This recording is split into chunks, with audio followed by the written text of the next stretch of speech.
안녕하세요. 성경의 해석학 12번째 시간입니다. 난해한 구절을 해석하는 법에 대해서 저희가 함께 살펴보도록 하겠습니다. 네, 오늘 사도 베드로는 성경에 분명히 어려운 점들이, 해석하기 어려운 것들이 있는데, 그러한 문장들을 억지로 해석하다가 이제 낭패를 볼 수 있다라고 저희에게 주의를 주시고 계십니다. 네, 성경은 무오한 것이 아닌가? 그런데 왜 성경이 이렇게 어려운 점이 있을까? 저희에게 이런 의문들이 듭니다. 사실 성경은 한 장 한 장 하나님께서 영감을 주신 것이 아니라 인간의 사상과 지식, 그 지성에 영감을 주셨기 때문에 저자들은, 성경의 저자들은 자신의 지식과 자신의 배경과 자신의 언어로 기록을 했죠. 한계가 있는 것입니다. 그럴 뿐만 아니라 인간이 가지고 있는 언어 자체가 하나님의 크고 오묘하신 초월적인 하나님을 완전히 표현해내지도 못하고, 또 하늘나라의 신비를 우리가 그것을 다 우리의 한계 있는 언어로 다 완전하게 표현하지 못하는 그러한 점들을 가지고 있습니다. 자, 여러 가지 많은 문제들이 있지만 일반적으로 성경이 어떠한 면에서 어려운지 저희가 한번 살펴보도록 하겠습니다.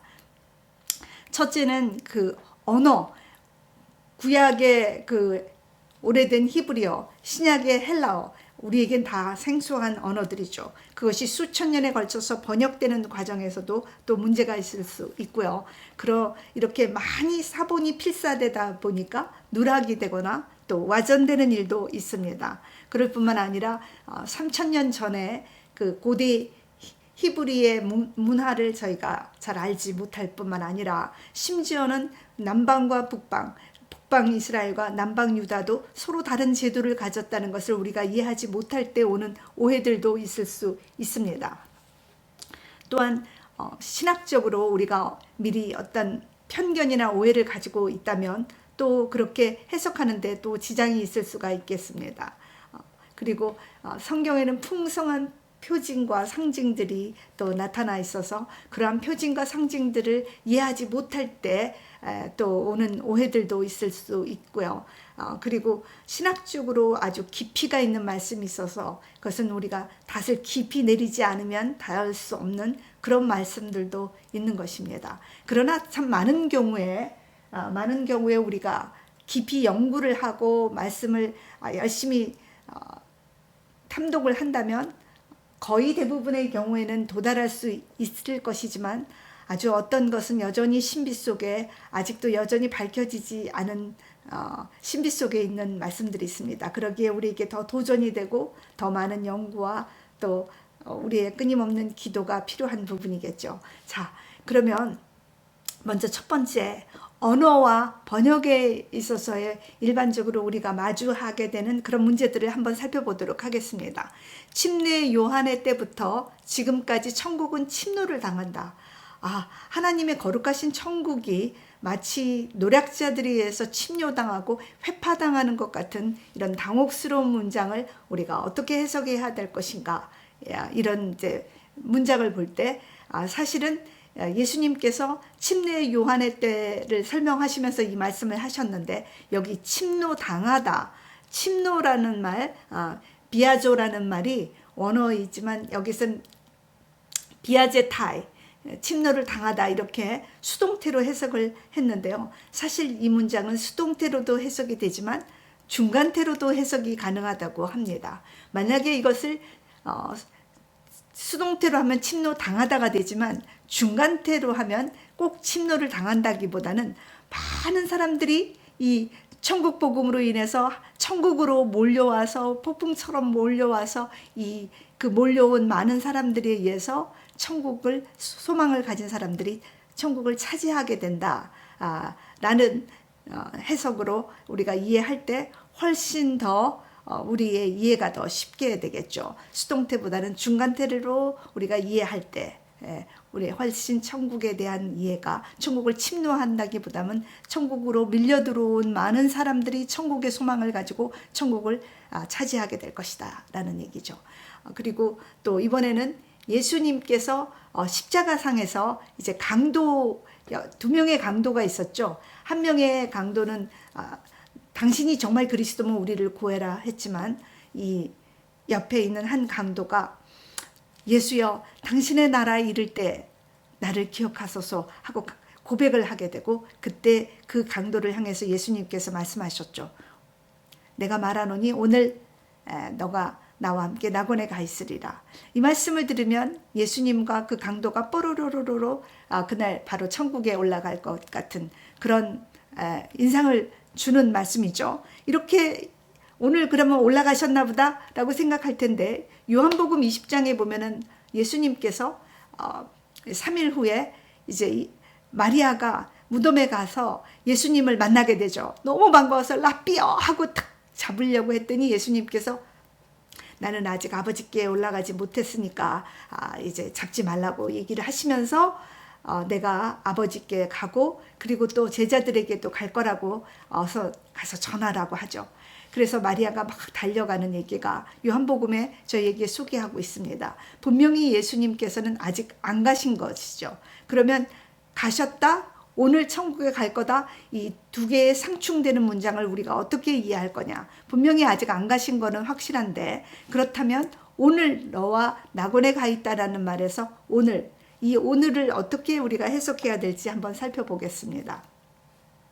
이 오늘은 세메론이라는 오늘은 시간을 말하는 바로 오늘이라는 의미도 있겠지만, 지금 오늘 내가 너한테 확실히 말한다라는 확증의 의미로도 많이 사용되고 있습니다. 자, 보실까요? 신명기에서 많이 사용되고 있는데요. 신명기에서 내가 오늘 요단을 건너 너보다 강대한 나라로 들어가서 그 나라를 차지하게 될 것이다 라는 얘기를 하시죠. 그래서 여기서 사실 이스라엘이 그 모세가 얘기한 그날 요단강을 건너서 가나안을 간 것은 아니죠. 모세는 죽고 나서 한 달 후에 여호수아가 이제 요단강을 건너서 가게 되죠.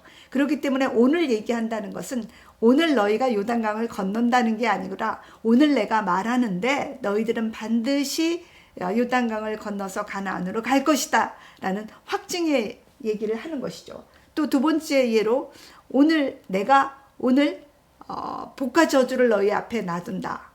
그러니까 너희가 계명을 지키면, 하나님의 율법과 계명을 지키면 너희에게 복이, 그리고 너희가 그 계명을 지키지 못할 때는 그 저주가 올 것이라는 얘기를 하는데, 모세가 그날 복과 저주를 끌고 와서 오늘 백성 앞에 놓는다는 것이 아니죠. 내가 확실하게 말하느니 복과 저주가 너희 앞에 있으니까 너희가 무엇을 택할 것이냐 오늘 결정하라. 이러한 말씀으로, 확정하는 말씀으로 하신다고 봐야겠죠. 더 이해가 잘 가는 문장이 히브리서에 나와 있습니다. 너는 내 아들이라 오늘 내가 너를 낳았도다 하는 얘기를 시편에 있는 말씀을 히브리 기자가 사용하는데요. 하나님께서 다윗에게 하신 이 말씀이 오늘 다윗을 낳았다는 얘기는 아니죠. 내가 확실히 말하는데 너는 내 아들이다 라는 확증의 말씀인 것입니다. 그렇기 때문에 물론 이것이 죄송합니다. 쉼표에 관한 문제도 있어요. 쉼표를 어디에 두느냐에도 많은 차이가 있지만, 오늘이라는 세메론이라는 그 단어 자체가 반드시 시간만 말하는 것이 아니라 하나님의 확증을 말씀하실 때 이미 하나님 예수 그리스도께서는 그에게 확증을 해주시는 것입니다. 오늘 내가 확실하게 말하지만 너는 언젠가 반드시 낙원에 있을 것이다라는 하나님의 약속, 그리스도의 약속, 보증인 것입니다. 또 누락이 되거나 와전이 되는 경우도 많이 있는데요. 수천 년에 걸쳐서 필사들을 하다 보니까 조금은 누락이나 와전되는 부분이 있는데, 여기를 보시겠습니다. 아하시아가 왕에 오를 때 나이가 22세다. 22살이다. 이게 열왕기의 글이고요. 역대기에서는 아하시아가 왕이 될 때 42살이다. 이렇게 분명히 두 문장이 나이가 상충되기 때문에 둘 중에 하나가 문제가 있는 것입니다. 자, 이제 볼까요? 그런데 아하시아는 남방 유다의 6대 왕이거든요. 6대 중 왕인데 자기 아버지였던 여호람이 누구냐? 여호람은 사실은 여호사밧의 아들이죠. 여호사밧이 4대째 왕인데 여호사밧은 참 믿음의 선왕이었어요. 근데 그가 치명적으로 하나 실수를 한 것이 며느리를 잘못 들였어요. 사실 집안에 여자가 잘못 들어오면 3대가 피해를 보죠. 여호사밧이 북방의 아합과 이세벨의 낳은 딸 아달랴를 며느리로 드리는 바람에 남쪽 유다에 아주 우환이 찾아오게 되죠. 그래서 그 아달랴가 며느리로 들어와서 아들 여호람과 결혼을 했습니다. 그리고 여호람이 8년 동안 왕위에 있었거든요. 32살에서 40살까지 왕위에 있는데 8년 동안 폐악을 떨다가 엘리야가 저주한 것처럼 예언한 것처럼 창자에 병이 생겨서 병이 걸려서 빨리 죽게 됩니다. 그래서 40살에 죽게 돼요. 8년 하다가. 그러니까 아버지가 40살에 죽었는데 아들이 42살이면 말이 맞지가 않는 거죠. 그리고 사실 여호람 때는 아라비아에서 쳐들어와서 그의 아들들 여호람의 왕자들을 다 죽였어요. 그리고 오직 막내 아들이었던 아하시아만 남겨놨기 때문에 아하시아가 막내 아들이라면 결코 아버지보다 더 나이 많은 건 있을 수가 없는 일이죠. 그러면 역대의 기자와 열왕기의 기자의 얘기 중에 열왕기의 기자 22살이라는 말씀이 더 맞다는 것을 저희가 알게 되는 거죠. 또 여기에 여호야긴 왕이 나옵니다. 여호야긴 왕이라면 남방 유다의 19대 왕이죠. 사실 시드기야가 마지막 왕이긴 하지만 여호야긴은 이스라엘 남방 유다에게 아주 의미 있는 왕입니다. 왜냐하면 시드기야 왕은 눈이 뽑혀서 가서 빨리 죽었습니다. 여호야긴은 18살에 느부갓네살에 597년에 포로로 잡혀가죠. 2차 포로에 잡혀가서 그가 36년 동안 36년 동안 감옥에 있었지만 애월무로다 간때 532년 그 즈음에 풀려나게 되죠. 그리고 그의 아들들 중에서 스룹바벨이 돌아가서 성전을 재건하기 때문에 여호야긴은 사실 유다에게는 마지막 왕이고 아주 중요한 왕인데 이 왕위에 올랐을 때가 18살이냐 아니면 8살이냐 이제 두 개가 상충이 됩니다. 그러니까 두 개 중에 하나는 틀린 거죠. 하나가 누락이 되거나 필사가 잘못했을 텐데 과연 그가 마지막 왕으로 여겨지는 시드기야 왕이 있었지만 가장 소망의 왕이었던 여호야긴이 바벨론의 포로로 끌려가죠. 왕이 됐을 때 100일 만에 느부갓네살한테 끌려갑니다. 그가 몇 살이었느냐? 그러한 이 의견이 있을 때 저희가 조사를 해보면 수리아역이나 70인역에는 18살로 이제 나와 있고요. 그거보다도 더 결정적인 객관적인 한 자료가 발견됐는데 그것이 592년도에 기록되었다고 보아지는 그 바벨론의 궁전 문서 중에 서령 문자로 발견되었는데 궁터에서 발견됐는데요. 거기에 보면 여호야긴 왕과 그의 왕자들 5명이 받았던 음식물의 양이 나와 있습니다. 뭐 밀가루를 몇 에바 받고 또 기름을 몇 흰 받고 아들들 5을 몇 명 얼마를 받고 여호야긴 왕은 얼마 받았다는 얘기가 나오는데요. 그게 바로 포로로 잡혀간 지 5년 후입니다. 그렇다면 왕자가 만약에 왕위에 오른 게 8살 때 왕위에 올렸다면 5년 후면 13살이겠죠. 13살에 자기 아이를 5명씩 가질 수는 없겠죠. 그가 18세가 맞았다고 우리가 이제 여기게 되는 것입니다. 그래서 8세가 이제 누락됐거나 10이 빠졌거나 이제 그렇게 실수였다는 것을 저희가 보게 되죠. 또한 문화적 차이도 있는데요. 물론 우리와 고대 이스라엘에도 엄청난 문화적 차이가 있지만 심지어는 남방 유다와 북방 이스라엘 사이에도 여러 가지 차이점이 있는데 특별히 왕의 제도에 관해서는 다른 점들이 발견이 됩니다. 여기 이 문장을 잠시 보시겠습니다. 이스라엘의 왕 아합의 왕 요압 12년에 유다의 왕 아하시아가 왕위에 올랐다. 남방의 유다 아하시아 왕이 되었을 때 북방의 이스라엘은 요람 왕이었는데 그 요람 왕이 11년째냐 12년째냐 같은 열왕기에서 8장과 9장에 다른 얘기를 하고 있어요. 하나는 11년째다. 그러니까 요람왕 12년째다. 요람왕 11년째다. 이것은 와전이나 누락이 된 것이냐, 아니면 또 다른 이유가 있는 것인가. 자, 오랫동안 그것을 잘 이해하지 못했습니다. 그런데 등극에 관한 왕의 등극과 그 제도 날짜 계산은 저희가 생각하는 것보다 굉장히 어렵고 실타래처럼 엉켜 있는데요. 일단 왕의 등극에 있어서 남북이 다른 캘린더를 사용하고 있다는 것을 저희가 보게 됩니다. 자, 왕이 아버지가 언제 죽었든지 상관없이 바로 그 다음 날로 왕자가 이어야겠죠. 왕위를 이은다고 해서 등극식을 바로 하는 것은 아니었습니다. 그 등극식을 하는 날이 늘 정해져 있는데요. 그것이 바로 가을 축제였죠. 가을 축제니까 장막절이죠. 유대에서는 장막절이 티시리월 15일입니다. 일곱 번째 달, 그리고 일곱 번째 달에 15일 날에 장막절기가 있는데요. 이때 이제 왕의 등극식, 기름 부음식을 합니다. 아버지가 선왕이 죽자마자 입문은 하지만 등극식은 이때 하기 때문에 이때부터 자신의 이제 왕위에 정식으로 오르게 되는 거죠. 그런데 북방 이스라엘은 그렇게 하지 않고요. 북방 이스라엘은 이 날짜 자체를 여로보암이 단과 베델의 성소를 세우고 자기는 똑같이 하지 않으려고 한 달 미루게 되죠. 그래서 성역 캘린더가 유다하고 틀립니다. 그래서 일곱 번째 달에 장막절기가 오지 않고 여덟 번째 달 마르헤시반역에 장막절기가 옵니다. 그래서 한 달 차이가 있습니다. 이렇게 똑같이 등극식 하는 것도 한 달 차이가 있을 뿐만 아니라요. 더 결정적으로 차이는 뭐냐면 남방 유다는 제가 이제 왕이라면 3월부터 아버지가 돌아가셔서 왕을 하다가 이제 가을 축제 때 기름 부음식을 해서 그때부터 다음 한 해까지 1년이 되는 것이 아니라 주기년이 됩니다.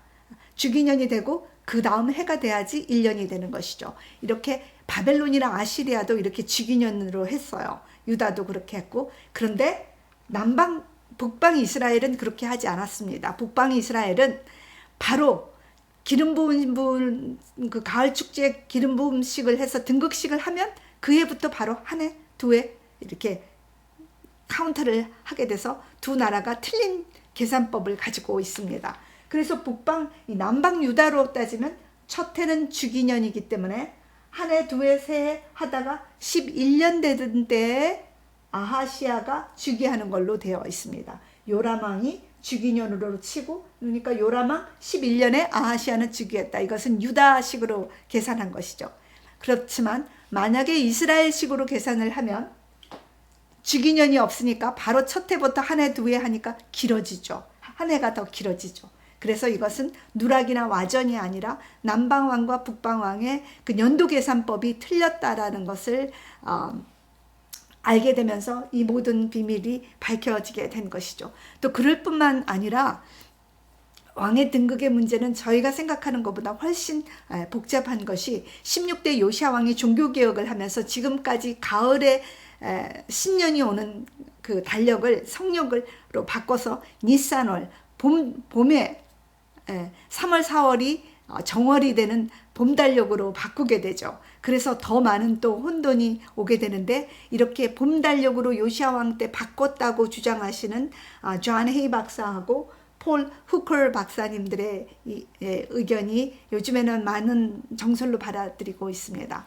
또 거기에다가 더 한층 어려운 것은 왕들은 만약에 병이 걸려서 거룩한 제의에 참석할 수 없을 때 자기 왕자를 등극을 시켜서 이제 공동통치를 하게 되는데요. 이렇게 공동통치를 할 때는 그 기간이 중복이 됩니다. 그러니까 선왕에게도 여전히 통치 기간이 되고 새로운 왕자도 이제 통치 기간이 되어서 실제보다 통치 기간을 합치면 더 길어지게 되는 거죠. 그 겹치기 때문에. 그래서 이렇게 공동통치 기간이 우시야 왕이라든지 이렇게 문둥병에 걸려서 그런 왕 경우에는 미리부터 왕자가 통치를 하기 때문에 사실은 연독에서는 저희가 생각한 것보다 무척 어려워서 성경이 다 오류가 있는 것이 아니라 그 모든 것들을 저희가 다 밝혀낼 만큼 충분한 지식과 이해력을 가지지 못하기 때문에 오는 오해들도 많이 있다는 것을 볼 수 있겠습니다.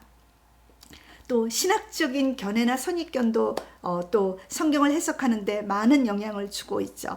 여기에서 보면 창세 전에 그리스도가 우리를 예정하셨다. 이렇게 우리가 이해할 수 있습니다. 창세 전에 우리를 구원할 자, 그리고 멸망할 사람은 벌써 다 정해졌다. 이런 말씀처럼 우리가 이해할 수도 있습니다. 네, 실제로 그렇게 이해했던 분이 있습니다. 아구스티누스, 교구 아구스티누스 유명한 교구신데요. 4세기에. 그분이 그렇게 이해를 했고요. 그리고 칼빙이 그 예정론을 얘기하면서 이미 하나님의 은혜, 절대적인 주권 아래 구원받을 자는 예정되어 있다라고 정말 그렇게 해석을 하셨습니다. 그러나 성경 전체를 통해서 그것은 그렇게 이해되어라기보다는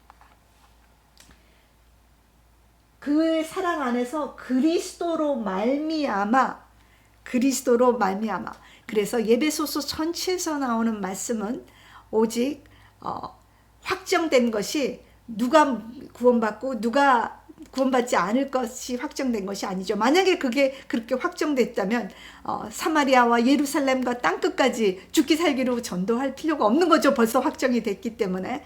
그리고 우리가 눈물을 흘리며 회개를 한다든지 하나님의 심판이라든지 심지어는 그리스도의 십자가마저도 구원받을 자가 확정되어 있다면 무색하게 되는 거죠. 그것이 확정된 것은 뭐냐? 그리스도 안에서 그리스도를 말미암아 우리의 구원이 확정되었다는 것이죠. 그러나 그 구원을 오늘 내가 선택할 것이냐 선택하지 않을 것이냐는 여전히 여러분과 저의 선택으로 남아있는 것입니다. 자, 표상적, 상징적, 타이폴로지는 지난주에 많은 경우의 제도들과 인물들과 많은 것이 그리스도를 상징하는데 오늘은 그리스도가 아니고 그냥 성경에서 나오는 사소한 그 상징들을 한번 살펴보기로 하겠습니다. 사도 베드로께서 성도에게 문안을 하면서 이제 바벨론에 있는 교회에 문안을 한다고 합니다. 바벨론 1세기에 사시던 베드로가 주전 539년에 이미 멸망해버린 바벨론의 교회라는 것이 웬 말일까요? 그러면 이 바벨론이 성경적으로 어떤 의미인지 무엇을 표상하는지 한번 살펴보도록 하겠습니다. 바벨론은 사실 남방 유다를 멸망시킨 그들의 기억 속에 가장 고약한 나라 중에 한 대표적인 나라죠. 그래서 예레미야는 하나님의 손에 붙들린 이 잔인데 그 잔을 술을 마시면 사람을 미치게 하는 고약한 나라라고 아주 악평을 하게 되죠. 그리고 이제 마지막 계시록에서 사도 요한은 바로 바벨론은 이 땅의 음녀이고 가장 가증한 것들의 어미다. 그러니까 바벨론이야말로 하나님을 대적하고 언제라도 적대 세력인 그 상징이라는 것을 알 수가 있습니다. 그렇다면 초대 교회 사도 베드로와 사도 바울 시대에 가장 적대적이고 하나님의 백성을 핍박하며 하나님께 적대했던 그 나라와 그 도시는 어디였을까요? 바로 로마죠. 얼마나 많은 사람들이 성도들이 찢겨 죽고 물려 죽고 그리고 베드로와 바울도 바로 로마에서 처형당하시는 거 기억하시죠? 그래서 성경에서 바벨론이라고 하면 시대를 오고 가는 모든 시대를 통해서 하나님께 적대시하는 그 세력과 그곳이라는 것을 알 수가 있습니다. 성경에는 지옥이 나오는데요. 신약에는 게헨나라고 하는 이 불이 지글지글 타는 이 지옥의 정체는 무엇인지 저희가 한번 성경적으로 살펴보도록 하겠습니다. 이 지옥은 표상입니다. 자, 신약에는 13번 게헨나라고 표현되어 있고요. 구약에는 게흰놈, 흰놈의 골짜기란 얘기겠죠. 게흰놈이라는 말이 또 13번, 두 개를 다 합치면 26번의 게헨나, 게흰놈, 흰놈의 계곡이라는 말이 나오는데요. 이 게흰놈이라는 말은 실제 있는 지명입니다.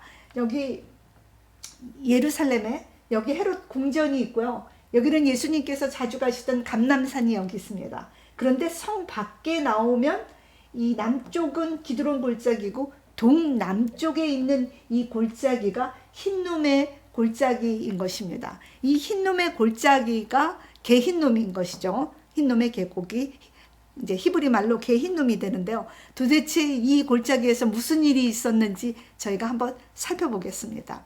게힌놈은 고대 가나안 사람들부터 거기서 몰렉에게 제의를 드리던 곳이었습니다. 몰렉이라고 하면 머리는 청동으로 된 전체가 청동으로 되는데 머리는 소의 모습, 그리고 밑에 몸은 사람의 모습인데요. 이렇게 의자에 앉아 있고 혹은 서 있는지 앉아 있고 이렇게 손을 내밀고 있습니다. 그래서 이 밑에 제단이 있어서 여기서 불을 막 지펴요. 그러면 이 청동으로 돼 있기 때문에 나중에 빨갛게 되겠죠. 그러면 북을 막 칩니다. 북을 땅땅땅땅땅 쳐서 불이 막 달궈지면 그때 제의자가 자신의 아이를 재물보다도 더 귀한 자신의 육신에 낳은 아이를 제물로 드리는 거예요. 그러니까 간절한 바람이 있어서 드렸겠죠. 그러니까 신은 내가 이렇게 귀한 거를 줬기 때문에 나에게 내 욕구를 꼭 들어줘야 된다는 이 왜곡된 인간의 욕심, 이 탐욕이 이런 하나님께서 절대 하지 말라고 한 그 몰렉의 제사를 드리게 되는 거죠. 그래서 아이를 주면 아이가 비명을 지르니까 그 소리를 듣지 않으려고 막 북을 칩니다. 그리고 아이가 타서 죽게 되죠. 정말 하나님께서 싫어하는 그 인신 제사를 하는데 그러기 위해서는 어마어마하게 불을 지펴야 되었어요. 그래서 거기서 막 불꽃이 올라오고 연기가 막 올라왔죠. 이것을 아하스 왕도 하고 므낫세 왕도 자신의 왕자를 죽여며 이런 제사를 드렸습니다. 왕들이 이렇게 했다라는 것은 얼마나 많은 백성들은 그것을 따라 했었는지 저희가 상상해 보면 되겠습니다. 이렇게 하나님을 이 극도로 싫어하는 인신 제사를 바로 흰놈의 계곡에서 드리고 있었던 것입니다. 그래서 많은 선지자들이 이 흰놈의 계곡 때문에 우리는 하나님의 심판을 받을 것이다. 이 흰놈의 계곡은 저주의 계곡이 될 것이다 라고 많은 선지자들이 얘기를 했죠. 그래서 요시야 왕은 종교개혁을 하고 대단히 종교적이었던 종교심이 강했던 요시야 왕은 아예 그곳을 말로 더 이상 드리지 마라. 그래도 사람들이 몰래 하니까 거기를 아예 쓰레기 처리장으로 만들어 버립니다. 더 이상 거룩한 제사를 드리지 못하게 짐승의 죽은 시체들, 쓰레기들, 정체를 알 수 없는 사람의 시체들, 그럴 때 태워서 소각하는 곳으로 아예 흰놈의 계곡을 사용하게 돼버려요. 그래서 과거에는 이제 몰래게 제사를 드리느라고 늘 연기가 났다면 이제는 쓰레기 소각장이 돼서 늘 태우느라고 연기가 나서 그곳은 항상 저주와 심판의 상징이 되는 곳이었습니다. 지금도 불타고 있을까요? 네. 전혀 불타고 있지 않습니다. 이것이 오늘날 현대 흰놈의 계곡을 멀리에서 찍은 건데요. 그냥 평온한 골짜기입니다. 지금은 불타고 있지 않습니다. 이것을 오늘날 우리는 지옥이라고 하는데 그것이 얼마나 게헨나라는 것은 흰놈의 골짜기고 그것이 얼마나 예수님께서 비유로 상징적으로 말씀하신 곳인가. 불 안 나고 있습니다. 평온한 골짜기입니다. 또 신학적으로 좀 어려운 말씀은 닷을 내려야지 이해할 수 있는 말씀이 있는데요. 하나님은 산자의 하나님이시다. 그 산자의 하나님이시다는 것이 무슨 뜻일까? 갸우뚱해질 수 있습니다. 산자의 하나님이라는 것은 이제 예수님께서 사두개인과 부활 논쟁을 하시다가 하신 말씀인데요. 부활의 확증을 위해서 하나님 이사야서 65장에 보면 이미 이사야가 몇천 년 전에 2800년 전이죠. 하나님께서 새 하늘과 새 땅을 이미 지으셨다는 얘기를 합니다. 아직 안 지으셨음에도 불구하고 미래 완료형으로 합니다. 하나님의 말씀은 시간을 초월해서 몇천 년, 그것은 아무런 의미가 없어요. 한 점에 불과하시죠. 그렇기 때문에 하나님의 약속은 이미 완료된 것으로 해서 선지자들은 하나님의 말씀을 이루어지지 않았음에도 불구하고 미래형인데 완료형으로 사용하죠. 마치 우리가 아직은 이삭도 죽어 있고 아브람도 죽어 있지만 하나님에게 시간은 아무런 의미가 없기 때문에 그들은 반드시 부활해서 살아날 사람이에요. 왜냐하면 하나님과 생명적인 관계에 있기 때문에, 그래서 하나님과 생명적인 관계에 있기만 하다면 그는 반드시 깨어서 부활해서 살아날 것이기 때문에 하나님 안에는 이미 산 자라는 것입니다. 그래서 언제 죽었든지 상관하지 않고 하나님과 생명적 관계에 있다면 하나님께서는 그를 산 자로 여기신다는 것입니다. 또 이제 빌립이 나다나엘한테 가서 우리 선생님을 가서 만나자, 그분이 메시아인 것 같다. 그랬더니 나사렛에서 무슨 선한 게 나겠어, 그 갈릴리 골짜기에서. 그러니까 그래도 어서 가서 보자. 그래서 막 이제 데리고 왔어요. 그런데 예수님이 나다나엘을 딱 보더니 참 이스라엘이다, 선한 것으로 가득하다 하면서 칭찬을 딱 하니까 나다나엘이 선생님, 제가 오늘 처음 봤는데 저를 아시나요? 그렇게 물어보니까 예수님께서 나다나엘에게 그렇게 말씀하십니다. 내가 너를 무화과 나무에 있을 때 보았다. 그러니까 그 얘기를 하니까 나다나엘이 깜짝 놀래요. 왜냐? 이 무화과 나무는 나다나엘에게 특별한 곳이었습니다. 그가 사는 것이 너무 힘들고 아플 때, 모든 사람들이 이해하지 못해 줄 때, 절망과 고통이 있을 때마다 찾아갔던 곳, 하나님께 울부짖고 기도하고 말씀을 피고 명상하고 오직 나와 하나님만이 아는 그 조용한 명상과 기도의 장소, 그 무화과 나무를, 가족들도 알지 못하는 그 무화과 나무를 어떻게 예수님이, 처음 본 예수님이 알겠냐고요. 나다나엘이 저절로 고백이 나오죠.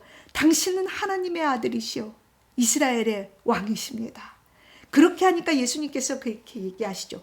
내가 나를 무화과 나무에 있다고 하기에 믿느냐? 너가 나중에는 인자 위에 오르락 내리락, 하나님의 천사가 인자 위에 오르락 내리락 하는 것을 보리라. 또 이건 또 잘 모르겠어요. 이건 또 인자 위에 오르락 내리락 하는 게 뭔가. 네, 창세기 28장의 말씀입니다. 창세기 28장에 보면 야곱이 바다날람으로 형을 피해서 도망을 가다가 베델성이 다치니까 베델성 바깥에서 돌베개를 슬프게 베고 정말 잠을 자고 있었는데 그 슬픈 와중에 어마어마한 일이 벌어집니다. 하늘문이 열리고 사다리가 쫙 내리더니 거기 위로 천사가 오르락 내리락 하면서 하나님이 말씀하시죠. 내가 너와 함께 하겠다. 내가 너를 무사히 돌아오게 할 것이다 하고 약속을 하시죠. 그 사다리를 지금 예수 그리스도께서 말씀하고 계시는 것입니다. 그게 무슨 뜻일까요? 인자 위로 오르락 내리락 한다는 것이, 그것은 바로 마치 그 야곱이 잠잘 때 사다리가 왔다라는 것은 무엇이냐면, 야곱은 이스라엘 아버지죠. 이스라엘이 되고 그 야곱의 아들 12명이 이스라엘의 12지파가 되고, 이스라엘 자체가 야곱이 바로 이스라엘 나라를 상징하고 그것은 예수 그리스도를 표징하기 때문에 중요한 인물입니다. 그런데 그 이스라엘이 경험했던 그 사다리는, 영적으로 보았던 그 사다리는 무엇이냐? 하늘문이 열리고 세상이 모두 죄악으로 하나님을 알지 못하고 단절되었을 때 이제 그리스도께서 죽으시고 부활하심으로 인하여 세상 두 번째 아담 되신 모든 예수께서 그 모든 인류와 함께 하나님과 화목되어서 하늘문을 열고 하나님과 새로운 관계, 새로운 시작을 한다는 것이죠. 그래서 그 사다리는 바로 중보자이신 예수 그리스도를 상징하는 것입니다. 그래서 이제는 내가 죽고 내가 부활해서 모든 세계의 사람들을 하나님과 연합시키는 하늘문이 열리고 내가 중보자로 그런 놀라운 일이 일어날 것이다 라는 얘기를 나다나엘한테 하신 것이죠. 그때는 다 못 깨달았을 수도 있겠지만, 아말렉, 성경에는 아말렉이 나오는데 아말렉에 대해서는 항상 하나님께서 진멸하라고 얘기를 하십니다. 어떻게 보면은 굉장히 가혹하게 느껴질 수도 있어요. 그런데 아말렉의 얘기가 먼저 창세기 17장에서 출애굽기 17장에서 나오죠. 막 출애굽을 해가지고 아직 시내산에 또 도착하기 전이에요. 막 정신없이 도망을 치고 있는 도중에 르비딤이라는 계곡을 지나고 좁은 협곡을 지나고 있을 때, 협곡이다 보니까 사람들이 한꺼번에 못 가니까 이렇게 쭉 가다 보니까 앞에는 벌써 많이 가고 뒤에 이제 약자들, 노인들, 짐승을 탄 사람들, 이제 그런 사람들이 후미져 가지고 가는데 이 뒤에 후미진 뒤를 공격을 하죠. 이때는 아직 정렬도 하지 않았고 이제 시내산에 가서 1년 뒤가 돼야지 이제 군사도 뽑고 지파도 제대로 편성을 하는데, 지금은 뭐 도망치는 나그네들이었어요. 정말 아무 정신없이 보따리 들고 열심히 도망치는 나그네 떠돌이. 과거의 나그네와 떠돌이들은 아무도 보호해 줄 수 없는 가장 연약한 자들이었죠. 그 연약한 자들 중에서도 앞에 가는 장정들이 아니라 뒤에 가는 병자와 노인들은 정말 세상에서 가장 가난하고 가장 약하고 가장 보살핌이 필요한 사람들이었는데, 바로 그 후미를 쳤던 자들이 아말렉입니다. 그리고 다시 아말렉이 어디서 나오냐면 사무엘이 사울 왕에게 그 아말렉을 진멸하라고 명령을 내리게 됩니다. 그런데 사울이 그 명령을 순종하지 않죠. 짐승들을 다 살려놓고 그 왕 아각도 살립니다. 사무엘이 역정을 내면서 아각을 죽이고 하는 위대한 말씀이 있죠. 이 제사 때문에 하나님께 제사를 드리려고 이 토실토실한 양들을 다 남겨놨다고 하니까, 제사보다 하나님께 순종이 더 중요한 걸 알지 못하느냐. 하나님께서 아말렉은 진멸하라고 그랬는데 왜 진멸하지 않느냐. 출애굽기에서도 신명기에서도 반복해서 하나님께서는 아말렉은 진멸하고 기억하지 않아야 된다고 하셨는데 왜 그러셨을까? 왜 아말렉을 그렇게 미워하실까? 그렇게 생각이 들어요. 그런데 나중에 이제 다윗에게서 또 아말렉 얘기가 나옵니다. 다윗이 잠깐 군사들과 함께 성을 비우는 동안 시글락 선흥에 이제 쳐들어오죠. 아말렉이 또 빈집 털이가 또 전공이다 보니까 빈집을 털어서 여자들과 아낙네들 그리고 짐승들을 다 훔쳐가지고 도망쳐버리죠. 그래서 그것을 뒤쫓아서 가는 길에 한 애굽 소년을 만나게 돼요. 이 애굽 소년은 병이 들어서 이제 그 광야에 벌어졌어요. 그래서 그 소년에게 물을 주고 음식을 주니까 소년이 깨어나가지고, 저들이 내가 애굽의 소년인데 아말렉의 노예였다가 병이 드니까 나를 버려버렸다고, 나를 버리지 않으면 아말렉이 어디로 도망가는지 가르쳐 주겠다고. 그래서 소년을 잘 다윗이 돌봐줍니다. 그래서 아말렉이 어디로 도망간지를 가르쳐 주죠. 그래서 아말렉을 쫓아가서 자신들의 아내와 빼앗겼던 모든 것을 찾아오는 얘기가 있습니다. 그리고 출애굽에 나타난 그 사건, 모세를 처음 만났던 르비딤의 사건 이후로 1000년 후에 에스더서에 다시 이 아각의 사람인 아말렉이 나오는데요. 그때는 모르드게와 하만의 그 투쟁으로 나옵니다. 모르드게는 에스더의 사촌이죠. 그런데 하만은 바로 그 사울 왕이 죽이지 못했던 아각 왕의 후손이라는 것이죠. 아말렉의 족속이라는 것이죠. 마지막까지 하만은 이스라엘을 제비 뽑기 해서 마지막 12번째 달에 진멸하고 모든 재산을 몰수하려고 그런 악한 꾀를 피다가 반대로 죽게 되는 그런 얘기들이 성경에는 계속해서 아말렉의 신비한 존재들이 나옵니다. 아말렉은 남부 사막의 유목민이었는데요.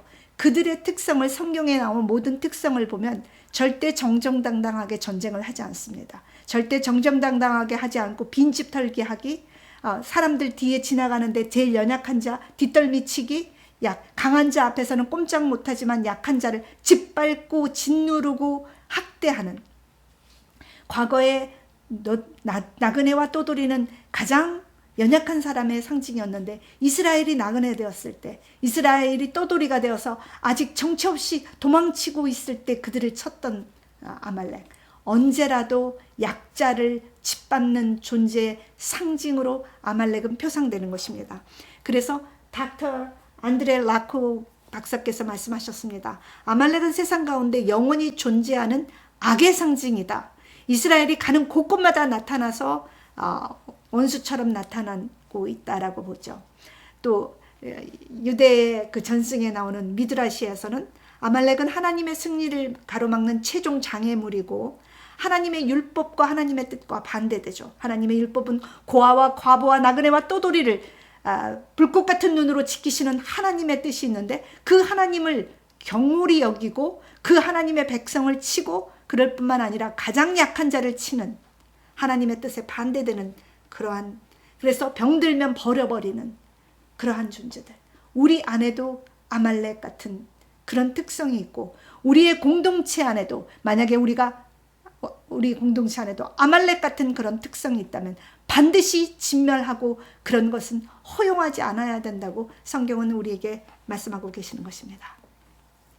성경이 다 해석이 되고 다 이해가 되면 좋겠지만 여전히 성경은 저희들에게 많은 도전입니다. 어렵고 힘든 부분이 있습니다. 이러한 어렵고 힘든 부분의 성경을 해석할 때 정말 정직하고 신중하게, 그러나 우리가 여전히 깨달음이 부족하다는 것을 솔직하게 고백해서 겸손하게, 그렇지만 포기하지 않고 인내심을 가지고 말씀을 엉뚱당도 않게 해석하지 말고 말씀 안에서 성경적으로 해석하고, 그리고 가장 중요한 기도하는 마음으로 우리가 성경을 해석해야 할 것입니다. 여전히 성경 안에는 어려운 부분들이 남아있지만, 그러나 우리가 정말 성경은 말씀은 영감으로 지어진 말씀이기 때문에 우리가 세상의 모든 길들을 내려놓고 오직 주님께로 가는 길을 우리가 택한다면, 나다나엘의 무화과 나무로 찾아오셨던 그 주님이 우리의 무화과 나무에도 찾아오셔서 우리에게도 깨달음을 주시고 우리가 마땅히 어떻게 살 것과 주님과 동행하며 날마다 어떻게 살아가서 이 환난과 이 고난의 시간 속에서도 좌로나 우로나 치우치지 않고 주님과 동행하는 그 삶을 살도록 우리를 인도하시고 깨달음을 주실 것을 믿습니다. 감사합니다.